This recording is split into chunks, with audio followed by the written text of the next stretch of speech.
at the Sioux. Do you know they have a fish hatchery and a power plant at the Sioux? It hatches king salmon, all right? And it's run by undergraduates at Lake Superior State University. And they have a fish camp right down there where the turbines pump water out into the St. Mary's River. All those fish that they release into the river, they all try to come back up where they were hatched from. And they hang around underneath the water right at the end of the turbines, and they have an underwater video camera there. And as long as it's light out, all right, you can go onto their website and you can see king salmon swimming around looking at you. All right? At any rate, from the beginning, I contacted any number of official organizations. Will not name them, because they all say that they're interested in public-private partnership. And I thought the work I'm doing is important. I could benefit them. And Keweenaw National Historic Park has just celebrated an anniversary. I had been the first fine art photographer in the Quincy smelter after they removed 70 barrels of asbestos.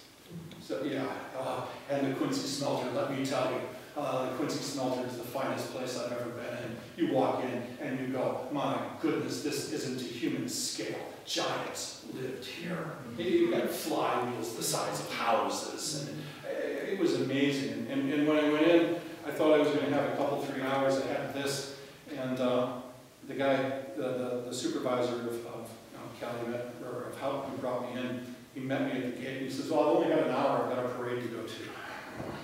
And this is not snapshots, all right? But he gave me an hour walkthrough, and so I was going as we walked, and I nailed it.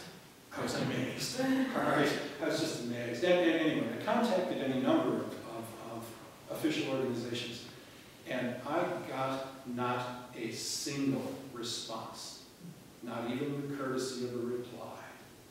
But everywhere I've gone, the geeks and the regular folk have shown me such a generosity of spirit that ultimately, when I'm old and gray and tired and done, that's going to be what I've taken with me. I mean, the body of work, that's for everybody, all right? That's for the world. And I don't know what will happen to it. I mean, obviously, I'm going to try to publish, and that's a difficult road. I think next year, trying to publish is going to be harder than this year doing the field work, all right? But that's problematic. What I've taken from this trip is the generosity of spirit of the people who live around the lake. And I've been everywhere. And let me just ask, how many of you have been to the North Shore? Those of you who haven't, go. As much as I love the UP, and you can tell, I mean, like I said, it's the only place that Gibbig Range is my home, all right? Gibbig Range is the place that makes my heart swell. As much as I love this place, the North Shore is this place squared, all right? It is so wild, and it's perpendicular. And if you haven't gone, just make a point once in your life, go on up and over. You can do it in a few days, plan ahead, because there ain't any. You think there's no services down here, all right? Get up there, especially off-season, because down here, they may say parks are closed, but that just means there's nobody around. You can still kind of get in. Up there, they put the gate down. All right, first trip my wife and I ever made up there, we did kind of ad hoc. It was middle of September. We were used to coming up here middle of September. We always come up here middle of September. So let's go do the North Shore. And we went up and over Grand Portage and started heading east.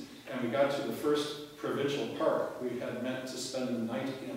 We got there late in the day, and it was closed. And I don't mean just closed. It was gate down, Katie bar the door, closed.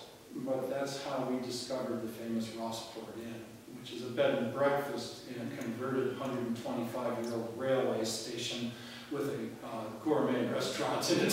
So, you know, so sometimes accidents are good, all right? But if you're going to go up on the North Shore, plan, trust me.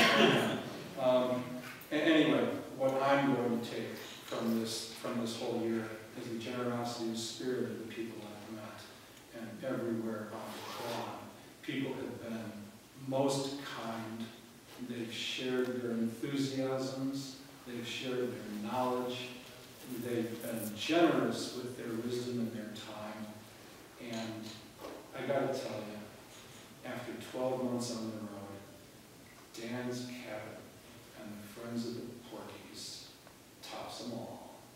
All right? What you guys have created is simply extraordinary. And what I wrote, what I read to you here, that's not falderall. I mean that. Now, you know, I know that some people go in there and maybe they give themselves the heebie-jeebies late at night, you know, it's this, that, and the other thing. In 24 hours, I was home, all right? I'm just home.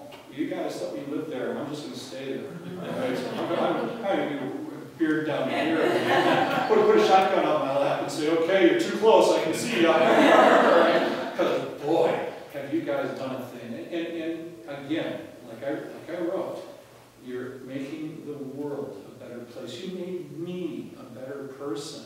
And you think about what I've been through the last 12 months, and everything I've seen, and everything I've done, that I can stand here and say this to you, that after all of that, you've risen above everything that I've seen so far.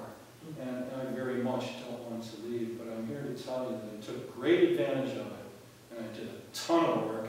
And of course, instant gratification only comes with this, and the people who follow my blog are going to be disappointed because I've used it almost not at all. I've left it in the cabin, all right? I brought that, and I brought this, and I've done a ton of work. And when I get home, I'll see it, but my intuition tells me I nailed it. My intuition tells me that I've done the best work of the entire year, which means I've done the best work of my life. You know, now that it's coming to an end, I'm getting a little emotional about it. I mean, I knew that this was going to end. I knew. I started out my film career in the 70s in Chicago as a 16mm motion picture cinematographer.